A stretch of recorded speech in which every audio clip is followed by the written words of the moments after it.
اللہ رب العالمین والصلاة والسلام علی سید الانبیاء والمرسلین اما بعد۔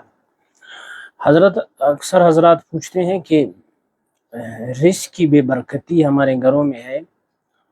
یا کئی ایسے لوگ ہیں جن کو معاشی تنگدستی اور پریشانی بہت لاحق ہوتی ہے، تو اس کے لیے کون سا اچھا وظیفہ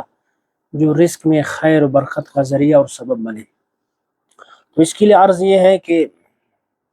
سورۃ الواقعہ حدیث شریف میں آتا ہے، مغرب کی نماز کے بعد یہ جو بندہ بھی پڑھتا ہے اللہ تعالیٰ خوب رزق کی فراوانی اس کو نصیب کر دیتے ہیں اس کے مقدر میں۔ تو عورتیں گھروں میں پڑھے اور جن کی معاشی طور پر کوئی پریشانی ہے تو وہ خود بھی اپنی معمولات میں نماز پڑھ کے مغرب کے بعد جو ہے اس کو اپنے معمول میں رکھیں، اور اس میں ساتھ ساتھ ایک وظیفہ بہت مجرب ہے، اس میں یا وہاب ہو یا غنی ہو یا مغنی ہو،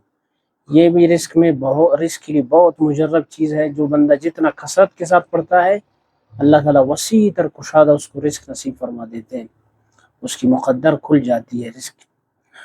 اور باقی رہا یہ ہے کہ انسان گناہوں سے بھی اجتناب کرے، درود شریف کثرت کے ساتھ پڑھے، یہ بھی رزق کی برکات کی سبب ہے، برکت کے لیے۔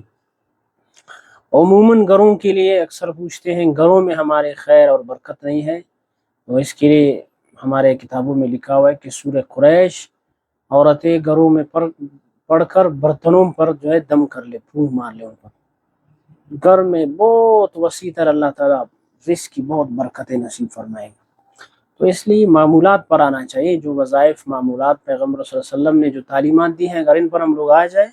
تو یقیناً ہمارے گھروں میں خیر اور برکتیں ہی ہوں گی، رزق کی بھی برکت اور بہت ساری زندگی کی برکات بھی اللہ تعالیٰ نصیب فرمائیں گے۔